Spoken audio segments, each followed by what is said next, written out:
Here we go. Share screen. So just to introduce myself, tell a little bit about me. I'm Sharon Hordes. I have been a cantor since 2001. I was invested through the Reconstructionist Rabbinical College and had a pulpit at a Reconstructionist synagogue in South Florida for 6 years. And then I moved to Louisville, Kentucky, where my husband's family's from, and I've been here ever since. And I'm at a conservative synagogue now. This is my office. And as many of us, I was throughout, my adulthood, I was part of a lot of different Rosh Chodesh groups. Oh, Marion Kleiman, hello. Hi. And I'm sure a lot of us have had wonderful experiences being with other women once a month, visiting and learning and singing and doing all the great things that we do at our adult women Rosh Chodesh groups. I'm part of one right now, just for adults. But I'd always thought, as a mother of two daughters, that it would be kind of cool for them to have something also around Rosh Chodesh. And I had kind of heard of Rosh Chodesh, it's a girl's thing. Is everyone familiar with that? Yes. Yes. So, okay. So I looked into that and I realized that that's for high school students mostly. And the curriculum is for high school students. You also have to buy a curriculum, and it was kind of expensive. We didn't have the budget for it here. And so I thought, well, just like a lot of other things we need to do, we have to kind of recreate ourselves.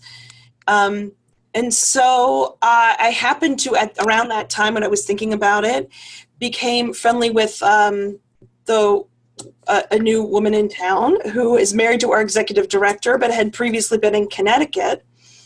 And she led a Rosh Chodesh girls group for tweens, which I thought was pretty amazing. It's that age where, I don't know, we were all tweens, right, girls. I don't know how many of you have had daughters going through that age where you're not quite a teenager, you're not a little kid, you're just starting to deal with things like your body maybe starting to change, or maybe you're having some different friendship, complications or than boys and this and that. And I thought they're the ones who could really benefit in a way that maybe older girls have sort of already crossed that threshold. And let me share. I told Robbie I was going to share another picture, but now I'm going to do a different one. Okay, so this is around the same time. My daughter was part of something called Girls on the Run. I don't know if you are all familiar with something called Girls on the Run, which is, as you can see, it's a 501c3 nonprofit. Dedicated to creating a world where every girl knows and activates her limitless potential and is free to boldly pursue her dreams. It's for girls at that time for 3rd grade to 5th grade. And the idea is that the girls meet twice a week, talk about things like confidence, body image, managing stress, finding valuable relationships and friendships, understanding ourselves, how we connect. And that was for part of the time they were together. And then the other, half of the time they were together, they were practicing to run a 5K. So they're training their bodies and they're training their minds. And it's sort of this twofold kind of thing. And I thought, isn't that incredible? And my daughter was around that age. And I thought, what if we did something like this, not necessarily with the running, but with facing these, helping the girls face what they're about to encounter in their lives, whether it's, challenges socially or challenges, but with asserting yourself as a maturing, young woman and those kinds of things. And so we kind of combine the two ideas together, the Girls on the Run idea of working with girls before they hit that age where it's almost too late. And also having the Jewish component and having what is it like to be a Jewish tween, and what are some of the issues that you face, and what kind of help and wisdom we can draw on from our tradition, and in a very palatable, fun way. Right. So we also happen to have had a critical mass of girls of that age at our congregation. We just have a ton of girls right now. I don't know if anyone else has run into that at your congregations where you have like lots and lots of girls at a certain age and then a lot of boys at a certain age, and we're not a huge congregation. We have maybe like 250 families. So our other thought was we could do this for our girls, or we could open it up to the community. So we have, at the moment, we have 2 conservative congregations, 2 Reformed temples, and a conservative synagogue and Chabad. And also lots and lots and lots of unaffiliated Jews, as I'm sure many of you have in your community. I'll just let you know, Louisville, bless you. Thank you, sorry. It's okay. Louisville has about 8,000 Jews, give or take, probably less than 8,000 because this survey was taken a while ago. And a large percentage are not affiliated. So we opened it up to unaffiliated families, but as of yet, we just completed our 2nd year and we have, not found that perfect way to find them. We've tried lots of different methods and we're not giving up on it. The group is still open to unaffiliated Jews or girls of unaffiliated families. But again, that's kind of that's the ultimate challenge, right? And we also happen to have sort of a community Hebrew school. We have the 2 conservative synagogues and the one Reformed temple have joined forces, and this has been going on for almost, for many years before I got here. We have a shared Hebrew school that meets on Wednesday afternoons and a shared Sunday school that meets on Sunday mornings. So we have children from 3 girls and boys from 3 congregations Sunday morning at the JCC. So what my friend Lisa and I decided, Lisa's the woman that I'm sort of the co-conspirator, co-creator of this group. She happens to be an educator, which provides of early childhood educator, but it sort of overlaps into a lot of the different activities that she's helped me, create.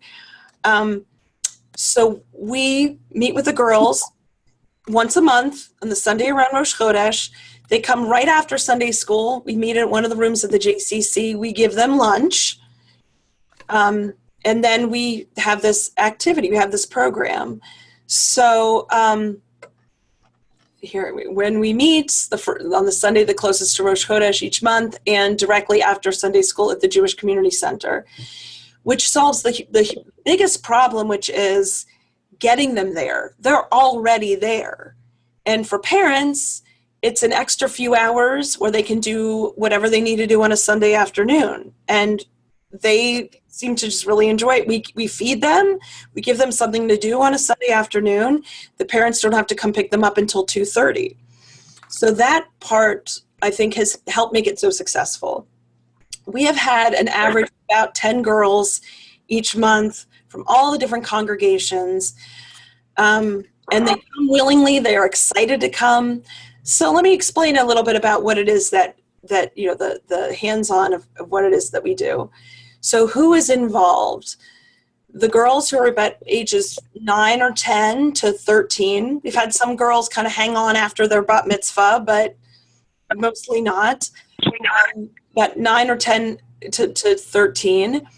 From all the area's congregations, and the girls of unaffiliated families are invited. I lead with my co-leader, Lisa, who's a Jewish educator. And we have done a number of different kinds of programs, but one of the early ideas that we had was to invite a Jewish female role model from our community to come and teach something or speak about something that she is knowledgeable about. So, for instance, we've had some people who are on the staff of the local Jewish Family Career Services. So let me show you some of those pictures. We've had, these are girls making friendship bracelets. I guess move over there. It's sideways. That's my daughter, 2 other girls, because we had someone come in from JFCS, Jewish Family Career Services, to talk about developing healthy friendships. This is a picture of them sitting around the table. That's the social worker who works for Jewish Family and Career Services. That's the woman who was an intern at the time. And they're doing an activity where they're writing down qualities they look for in a friend. I think that was the theme. And so that was one example. We've had a woman who is a member of my congregation who's a yoga instructor. So she came and I did a little teaching about Judaism and the yoga tradition, sort of what overlaps and that kind of thing. And then she led a sort of a mini class for them. We had a woman who comes, she's not really from our community, but comes several times during the year because her son lives in town. She's an Israeli dance instructor. And our last session for May, Yom Ha'atzmaut, we had a whole session on Israeli dancing, and they had a blast. We had another woman come in who is a holistic nutritionist, a friend of mine, a member of the Jewish community, and she taught about healthy eating. And this was Rosh Chodesh Shvat, so we tied it into Tu B'Shvat and what we get from the land and whole foods and, keeping our diets healthy. We had a wife of one of our local rabbis who is really involved with an organization called Pause for Purpose, which trains guide dogs to help people who are not able to really function independently without help of a guide dog.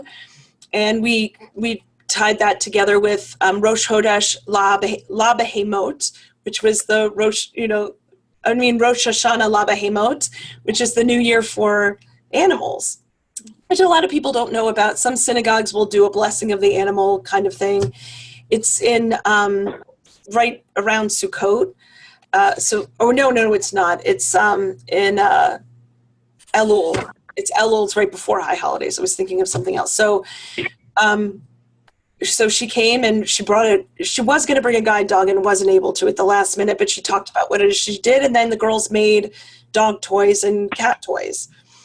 My favorite, this is the recent one, for Rosh Chodesh Adar, I'm a member of a Jewish Muslim women's dialogue group, and we invited some of those women to come to speak to us. And the theme was looking at religious tolerance through this lens of the story of Purim, right? Because it's all about Haman and mistrusting the Jews because they were different. And we pointed out different examples in the Megillat Esther where, he's talking about how the Jews are threatening because they're different. And then we had these two women come with their daughters, and we did sort of an interfaith activity with them where we talked about what we knew about Islam and what they knew about Judaism, and then we made masks. So that was very cool.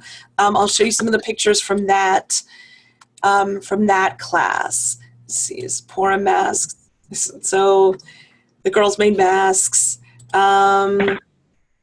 This is another picture of them. They made poster board and where they had to talk about their favorite. Like the Jewish kids talked about their favorite Jewish holiday and what they did on that holiday, and the Muslim girls talked about their favorite Muslim holiday and what they did, and then we had little presentations for everybody. Here's another photo of the girls, writing about Purim. And that was... I have a question. Go ahead. Is this group the same as the Sisterhood of Salam, or this is a different group? Is that a group that was started by Israeli women? It's no, it's not that group. It's a totally different group. We just made it ourselves. Well, I'll tell you what happened. I kind of came in midstream. This other women in the city put it together, but and then I was invited to come be part of it after it had been around for a little while. So the Jewish Muslim group, it's a different group. It's not the one that I heard of. No, but it was inspired by about a year and a half ago. We had a group of women come from Israel who were part of this group that had started in the Western Galilee, which is our partnership region. And it was the group that started with Jewish and Muslim women cooking together, and then it expanded into like this ongoing, solid group that planned activities for children and did activities together themselves. So I'm not sure if that's the same thing. It's Robbie. It's not the same thing. Sisterhood of Salam Shalom is an international women's organization. Okay. very active in it, and it is about, it's about just doing things together and right. We just met because we knew. Yeah, nothing to do with it. It's an adult. Okay. Well, thank you. Now, this is an independent group, but again, one of the themes that I wanted to talk about today is the idea of sort of creating something where you can really tailor it to the people are players already, and to it's sort of hard to create a program and then find people. You sort of have this critical mass of people who want to participate in something and kind of create a group around them.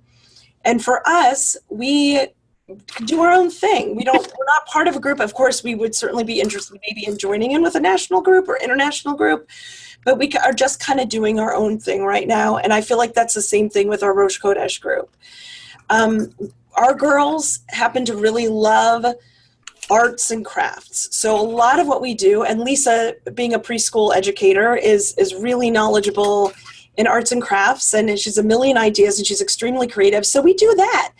I mean, if you would ask me about, before we started this, what I would want to do, I'd say, I want to teach them songs. Well, these girls are not really big, rah-rah singing kids. One of them did bring her phone in and one time played Israeli music while we were doing another activity, and it totally came from them. If, as the group kind of turns over and these girls age out and new girls come in and they really love music, we would probably tool it for them. I like the idea of challenging and providing things of all different, different kinds of activities that they might not have thought they would enjoy. But I think right now we're kind of going with what we have. And I think it's the same principle with this group that we formed here with the players that we have here. It's mostly Pakistani women and Ashkenazi Jewish women. And that's who we have. So that's kind of where we are with that group. But Robbie, maybe afterwards, if you want to send me the link to the website of that organization, that might be interesting for us to explore. Okay, so any other questions? It's an adult women's organization. So yes, it's an adult women's organization, right? And that's the group that I'm part of, but I kind of decided to sort of see what would happen if we brought it all together. And it ended up working really nicely because they had daughters in that age group, and we all, it was just something that worked out because of the players involved. Okay, so a typical schedule. Happy Siegel had a question. I'm sorry. Go ahead. That's okay. I was raising my hand. So my question is this. When you do this, it's just with the girls, or is it a mother-daughter or a grandmother-granddaughter concept? Interesting question, because I was making notes for ideas that I was going to do for next year, and one of the ideas was to do like an intergenerational session. We've just had the girls. It's just been us and bringing in some adult women and just the girls, and they love it. They love it. They love each other. They've formed friendships. A lot of them knew each other well before, but they've kind of gotten to know each other. And one of the concerns that we had was the big age spread, right? I mean, 9 to 13 is a big age spread, but they work really well together, and it's just the girls. And the very first session we had, we talked to them about, what is it that's special about just having girls get together to do something. And they said, everything ranging from, we're not interrupted as much, or we can say what we want to say and not feel like we're going to be shouted down. I mean, all of those things, all of, the kind of some of the same reasons why, the Women Canners Network still is around, even though women have choices about different organizations they can join. So when I told them a little bit about that, and I'm like, I've been part of this group that I love, and it's all women, and it's great, You could still be part of something like that when you're older. So that part of it has been great, but I do like this idea of doing maybe like one session with mothers and daughters, and in communicating like, what was your bat mitzvah like when you were younger, and what are you going through now, and did you not have one because girls didn't have them then, or was it very different, or something like pick a topic and have them talk about things from their different perspectives. Okay. I guess my follow-up question too is, while you have, I mean, you have some amazing, and the saying, imitation is the highest form of compliment, or however that goes. There's a lot of things I see on your list that I'm already thinking about imitating respectfully. I mean, you've got a lot of great programming. Do you ever get into with the girls anything about the actual specifics of Rosh Chodesh, about, the cycle of the moon tying into girls and periods and all that kind of thing? We haven't gotten so much into the periods. It's come up a couple times. It's funny. There's a family, and a lot of the sisters, it's a big family, actually. There are 8 children, but the younger ones have been coming, and the younger ones are all girls. And their mother is like a birthing educator and a doula. So they know everything, and they're not shy to talk about it. So sometimes it comes up and they're very knowledgeable, and they'll kind of educate the younger kids in a very tasteful way. And we have talked about that. At the beginning of each year, we've done a real, overhaul about Rosh Chodesh and why, some of the different traditions of why it's a women's holiday, and why it's once a month, and what else about being a woman is something you have to think about once a month. It doesn't right. To think about. So yeah, we do get into a little bit of that also. So with the typical schedule, I mentioned a little bit before, we get them right after Sunday school, 12:30 to 1. They eat lunch. We give them like pita and hummus, and they love the Oreo cookies. We always have Oreo cookies. So the big joke is like, you girls are just coming for the cookies, aren't you? Right. But but you have to have like fun food. So they healthy and also fun. And then I usually introduce a theme based on, I try to pick the theme of the month and kind of spin it out from there. I'll give a couple examples. So one theme was like during Mar Cheshvan, right after the high holidays, when there are no holidays to be celebrated. And I did a lot of research into some of the Kabbalistic ideas about what Mar Cheshvan's about, and how, even though we have, there are holidays or months where the only holiday is a fast day or a mournful day. To the rabbis, it was even sadder to have a month where there was like nothing to focus on, nothing to learn from holiday-wise or, significant day-wise. So we talked about this idea about it's a time to, the Kabbalists would imagine like that's when you plant a seed. The seed is in the ground and it's waiting to sprout and blossom and grow, So we talked about this idea of, because girls are, children in general, it feels like in many cases are very programmed, and you don't have a lot of downtime, and especially as you're going into middle school and high school, you're going to have a lot of pressure on you and feeling like you have to get involved with every kind of extracurricular to look, have a good college application, whatever. And so for girls and children in general, like downtime is seen as, not worth anything. How often do you talk to you talk to someone, how your kids, they're so busy, and it's almost like a badge of honor, right? That you're so busy all the time.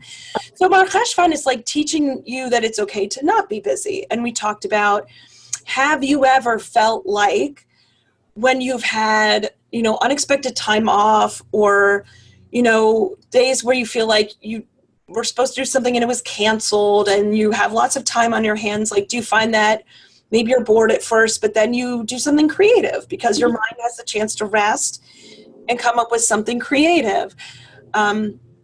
So trying to teach lessons and teach about the different themes of the month and the themes of the different times of the year, but in a really relevant way for them.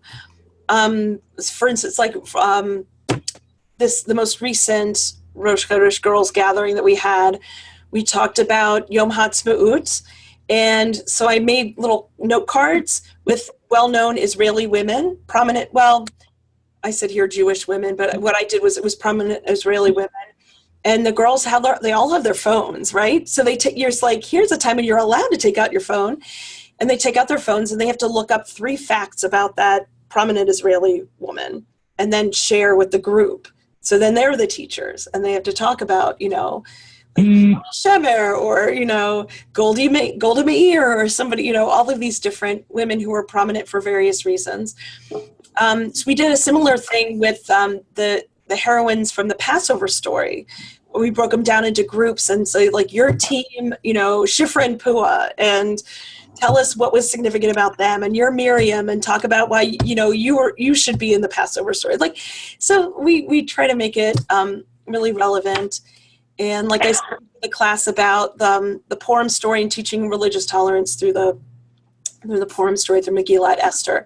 So then by that point, they're really ready to get up and move around. And so then we do like a hands-on activity. And sometimes, you know, however we organize it, sometimes that's when a different speaker would come in.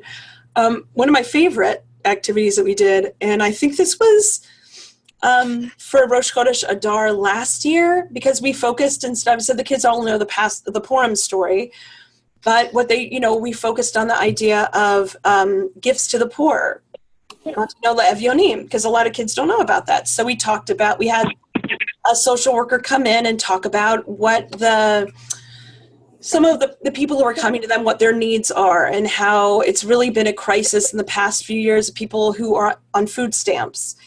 And a lot of Jewish people in our community are on food stamps. So that's something that we don't always think about. But our Jewish Family Service helps everyone, of course. They talked about what it's like to have to budget for a family on food stamps. And you have a limited amount of money. So we said, okay, so here's the amount of money that you have for this month.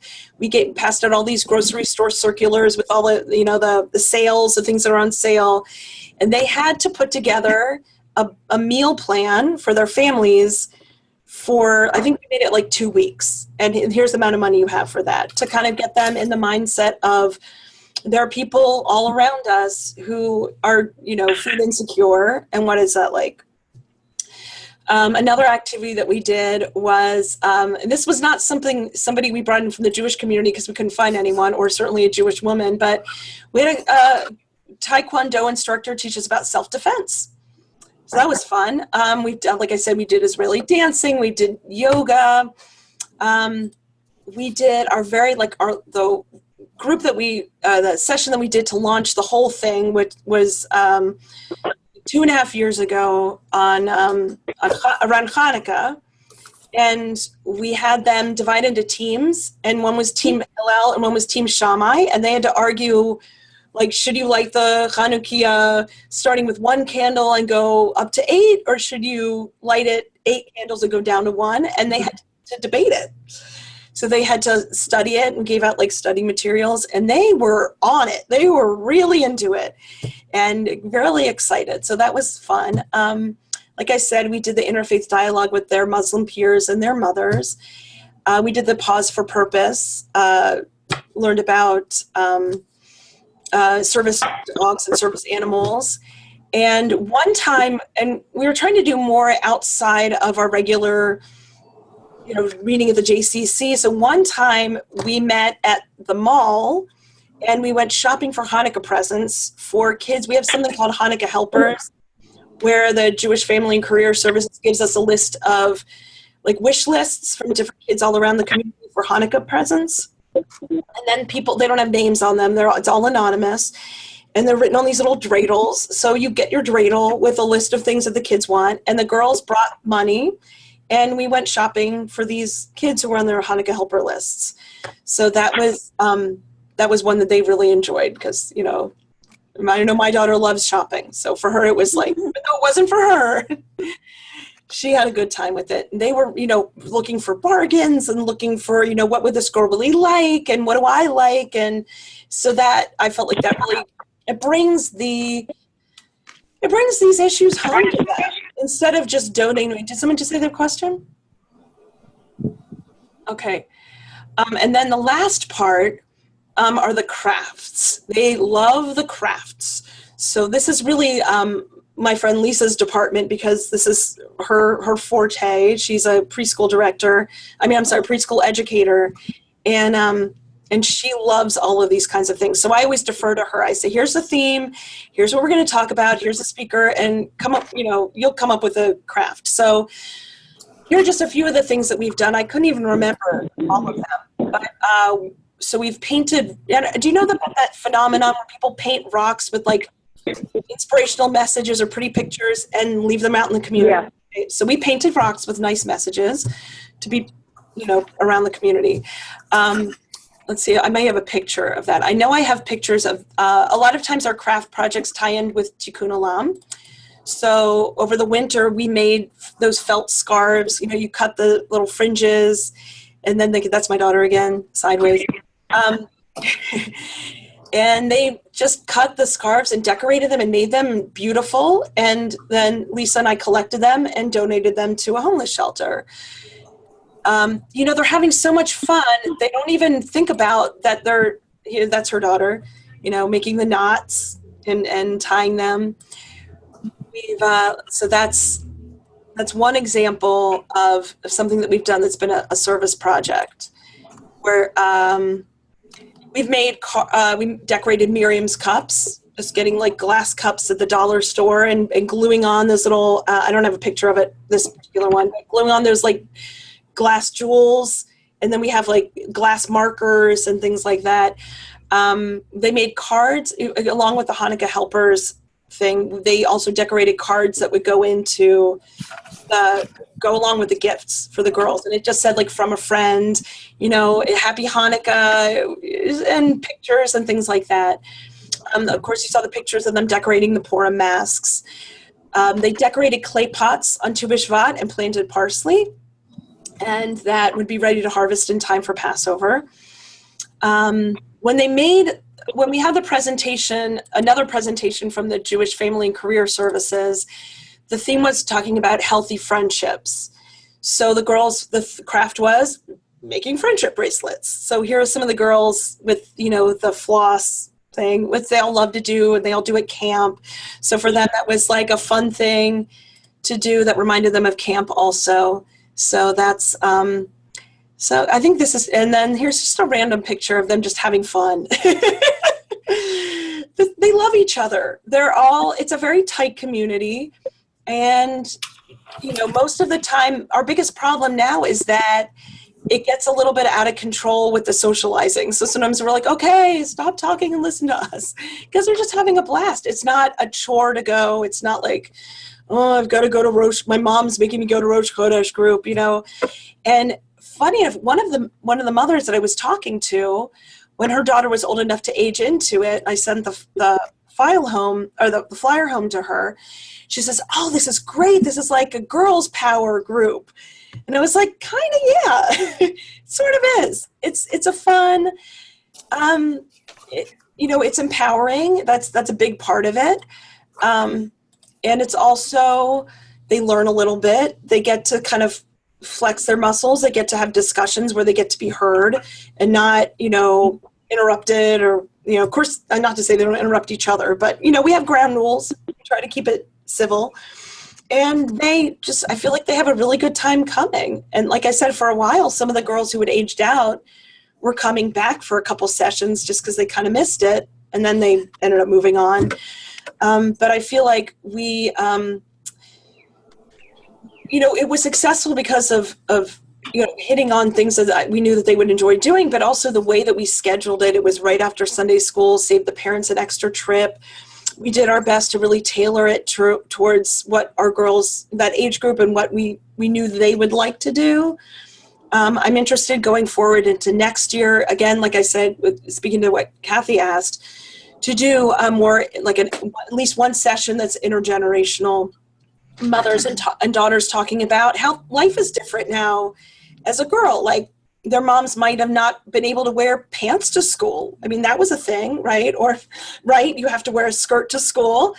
And our girls are like, what? They have, and you could even frame it around like dress codes. Like, what about, why do we have dress codes? I just got in this whole discussion with someone on Facebook about, and I've definitely thought about it before, about, the girls have much stricter rules when it comes to dress codes than the boys, and the idea is that, girls at a certain age might distract the boys if their shoulders are showing, or they're wearing a tank top, or they're wearing leggings, or, it's like sexualizing girls' bodies before they're thinking about that kind of thing, and making it be something that is sort of coming from the adults. So almost adults are recognizing that, it's just kind of an icky thing to have to explain to your daughter, and not exactly a fair thing either. I mean, my kid wears athletic clothes all the time. She wears leggings. You can't wear leggings. You can't wear, just lots of things. It's just fodder for discussion.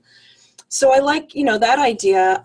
I'd like to make the having at least one session with being an interfaith discussion being like a regular thing. We're constantly trying to come up with new ideas because, of course, a lot of the same girls come back year after year, and the holidays don't change and the times of year don't change. So you have to come up with a different aspect to keep it fresh and to keep it not so it's the same thing over and over again. So which is on us, but it's also, really expanded my knowledge because I'm looking in different resources that I never would have looked at. This year I've discovered, I think it's called Kabbalism Month by Month. And it's a really great resource. And it shows, it just shines a light on all these different aspects of the Jewish month that I had never really thought about before, or never paid much attention to. And also, I knew about all of these things from my perspective, but when you stop and think about how does this translate to a girl who is, preteen girl in the 21st century dealing with, cyberbullying and, the ever-present, like social media, my kids are dying to get on social media and like we're trying to delay it as long as possible. Those kinds of things, they're just faced with, and more competition, I think, for college admissions than it was when I was growing up. I mean, the school where I went to, I didn't have a stellar GPA, but I got in, and now I know that at Indiana University, they're much more selective now, and I know a lot of kids who are getting rejected, even though I have a 4.0 average. So I'm thinking like, I thought I was under pressure at that point in my life, but these kids really are. And then student loans and not being able to find a job right after you graduate and all of that. And so, but they're just at the beginning. So it's getting them not without making them panic or without adding stress. It's helping them learn these coping skills and recognizing what's going on and just being ready for it. And that was the beauty of this Girls on the Run program, which kind of lit a spark in my brain, thinking that like, why couldn't we do this in a Jewish context? So my next, another idea is to see if I can find somebody to start a group for boys, because I feel a little bit funny going into the classrooms with my flyers and saying, nope, these are just for the girls, and not having an alternative for the boys. So maybe starting next year, seeing if we kind of partner up, and whether it's once a month or not, to see if I can find somebody to do something similar with them. I have a question for you, Sharon. It's Kathy. Yes. Hi, Kathy. You mentioned, let me just see where I wrote it down. Hold on. Kabbalism Month by Month. Yeah. Is that actually a website or a book? It's a book. It's a book. Okay. And I believe you can order it through Amazon. Okay. I have, I just keep borrowing a copy from a friend of mine, and we just keep passing it back and forth. So I need to buy my own copy, but I'm not even sure it's still in print. But it's, there are tons of used copies online, and I need to get my own copy. But it's just great. Like, I read it and I was like, I've never thought about this before. And it's nice to know when you've been doing something for so many years and like being a student and you never thought about it. It's like, oh my gosh, this is the beauty of Judaism, right? That we're constantly like expanding and looking in different nuanced ways of looking at the tradition and creating new traditions. Seeing what else is out there. This is pretty amazing. So we're really looking forward to next year. The other thing is, we were paying a lot of this out of our pockets because my friend Lisa and I were just really passionate about doing this. But we have since written for grant money. And right now we have a Jewish Heritage Fund for Excellence in town, some money that is a result of the sale of Jewish Hospital in Louisville. And I know other cities, I know Cincinnati has a similar fund. There are lots of grants out there. I would really encourage people, just so you're not always digging into your own pockets. We didn't want to wait until we had the funding because we just wanted to get it off the ground. And we do charge. The first year, I think we charged $10 per girl. And I think this year we actually figured out how much it cost. And I think we charged $54 for the whole year. So, of course, understanding that some kids wouldn't be able to make it each time, but everybody paid almost everybody paid the $54 because for an entire, full year, that's pretty much a bargain. But we would not turn anyone away if they couldn't pay. And we know that there are families involved who have trouble, financially right now. And so we said, please don't worry about it. Pay what you can or pay nothing. And no one has complained.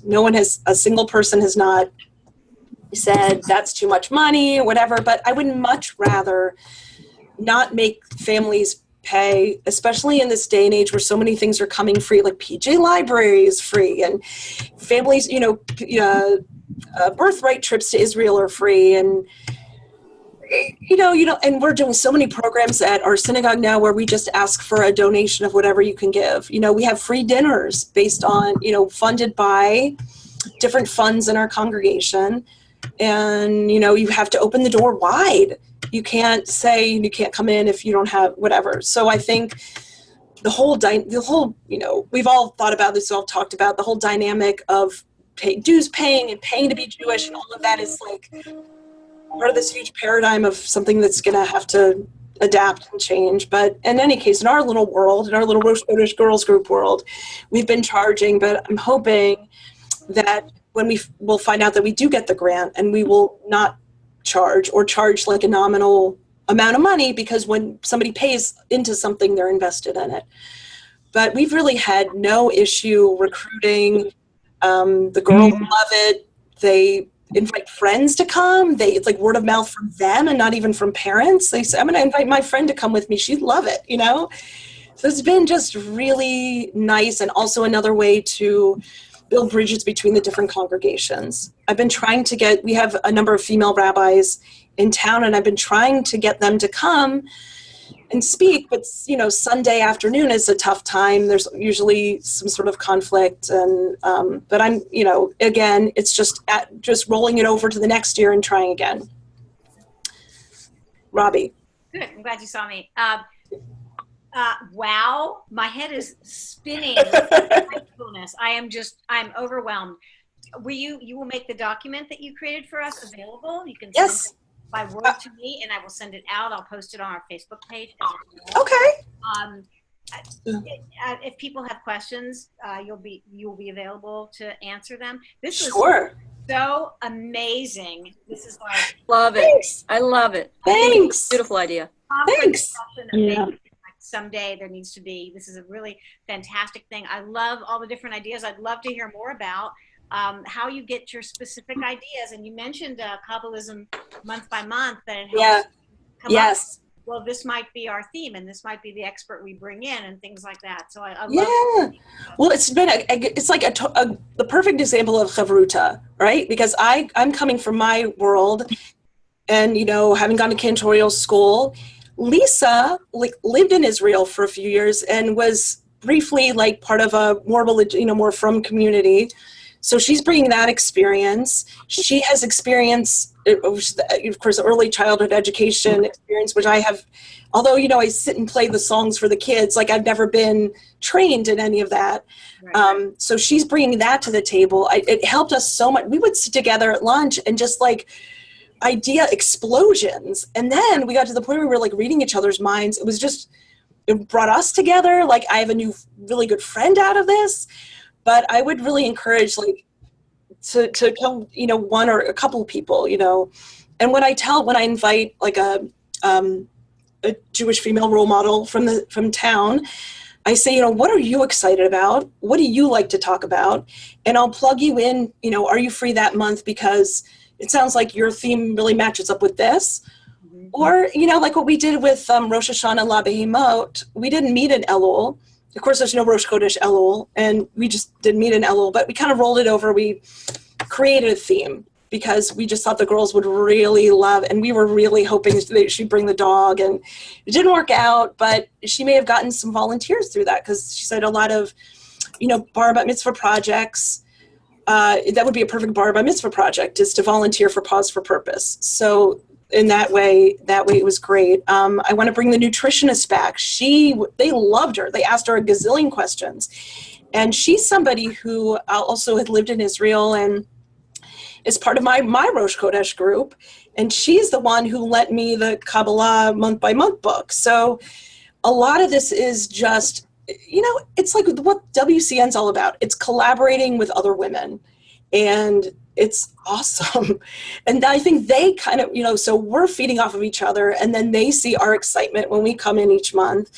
And they're getting into it too. And we're sharing stories from our experiences. And, you wouldn't believe what, for Yom, when we were talking about Yom HaAtzmaut, like I talked a little bit about what it was like being female in Israel, and how different it is, because you could be in a secular community, it's one way. And if you're in a more, traditional community, it's very different. And how, you have to kind of go back and forth. And I have family in Israel, and they're all, I guess they all consider themselves modern Orthodox. But, when I went to visit them, I, covered my elbows and covered my knees. And that was something that I know, when you go to certain neighborhoods, you have to dress a certain way. And they're like, a lot of them hadn't heard that before. But I said, but then when you're in, in like Tel Aviv, when it's completely secular and you see women wearing all kinds of things, and they're Muslim women, and, Baha'i women, they're like people from all different traditions, and tourists and everything. I said, like only one of the girls had been to Israel, and she had been very young and didn't remember it. So that was kind of cool. Yeah. Funny, Sharon, that you were saying that you thought, is it okay if we go under an hour? We have gone the hour. But that's cool. Ask questions or anything sure. else. So, anybody have anything that you'd like to know? Is there a cute little name you have for the whole thing? No, and we need a name. We have this very awkward name. We say that we are the Rosh Chodesh Girls Group. So if any of you can help me come up with a name, I would be delighted. I mean, I think now that we have 2 years under our belt, now that I have a better idea, I could probably sit down and brainstorm some ideas. But if anybody else is listening to the recording and they have an idea, please share it with me, because. How about the Lunar Little Ladies? The Lunar Little Ladies. Oh my gosh. Lunar lassies. I'm usually like pretty good at coming up with names, but for some reason I was like, I need a really good one. I just really need to or like an acronym that spells out something that they would like, because otherwise it's just, and I'm also doing something, this is unrelated, but kind of related, because it was sort of inspired by the Rosh Chodesh Girls Group.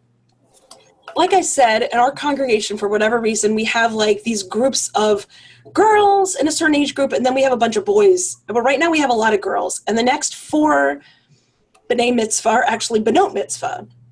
My daughter's in that group. And my daughter this could be a whole other conversation, when clergy kids who get sick of being the only kid at services because they have to go most weeks and none of the other kids have to go, and blah, blah, blah. And I don't want to go if I'm the only kid.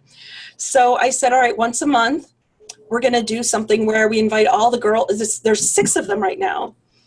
Pretty soon there'll be 5, because one of them is May 19th, but who bat mitzvah is May 19th. But we have 6 girls, and we pick a Saturday morning, and they get up and they lead the first half of the Torah service together. And then either during the Haftorah or during the Devar Torah, I take them into the chapel, and we do a little Devar Torah, so a little discussion. We'll do like Sedra scenes, or we'll do whatever. I just pick a theme on the Torah portion, and we talk about that and ask questions and relate it to our lives and find something. There's a great book that I've been using, and I don't think I have it here. It's like a JTS publication, and my rabbi lent it to me. I didn't think I was going to be, here, wait, if you just wait a second.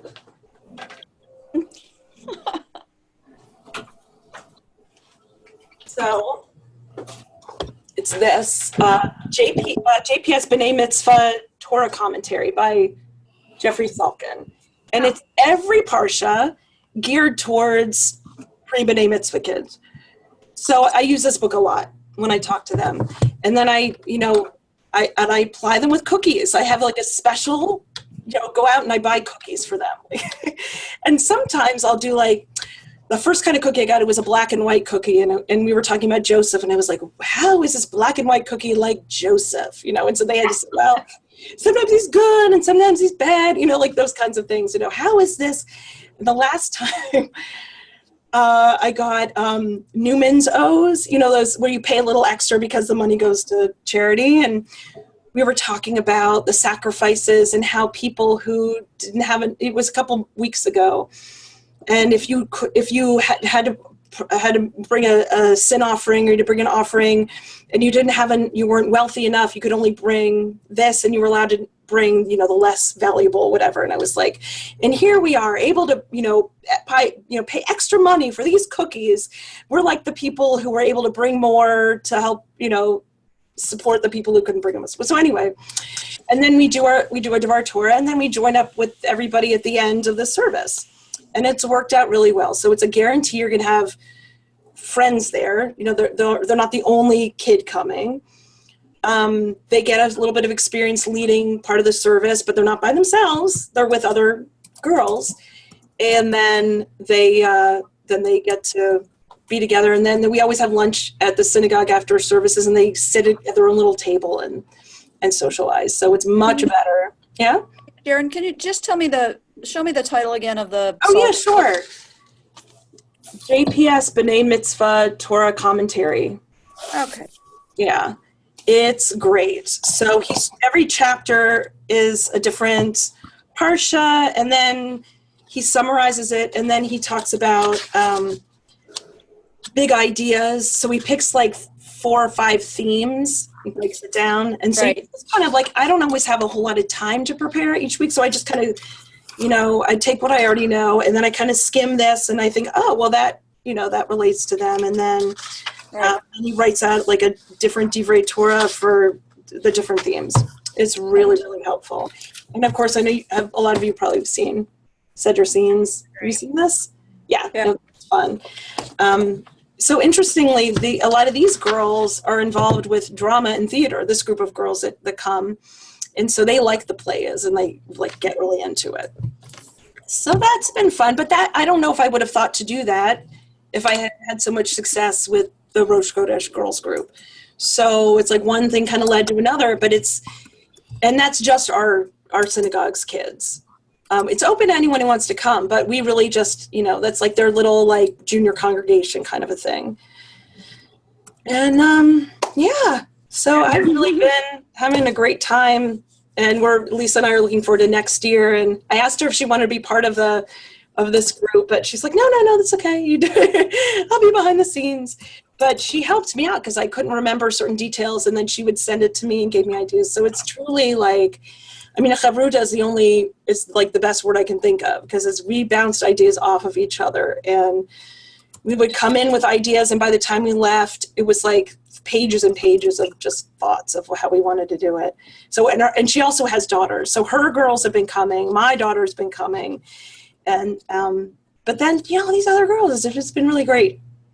Nice. Incredible. Yeah. You are younger than Sharon, which is everyone here on this call, I think, except maybe Sharon Brown Goldstein, who I'm so happy to see. Hi, Sharon. Hi, Sharon. After an hour of this is obviously something that you're so passionate about. And it's been fun. Yeah. I can't wait some of these ideas are brilliant, and I can't wait to get the document. And books to buy now on Amazon. So thank you very much. Yes, right. Any last minute questions or comments? Any questions? For Sharon? Or ideas for names? Lunar ladies, little lunar ladies. Lassy's better, but hey. That is amazing. Thank you for such an incredibly wonderful session. Well, thanks. Thanks, Thank you. Your first session. We're so happy to have you here. Marion, were you at the very first one, or is this your first one too? First one. Welcome back. We've got great stuff for everyone all the Wednesdays through May, and I just want to thank you so much for being part of Nosh and Knowledge. And Sharon and I are already talking about ideas for next year's Nosh and Knowledges, when they're going to start, etc.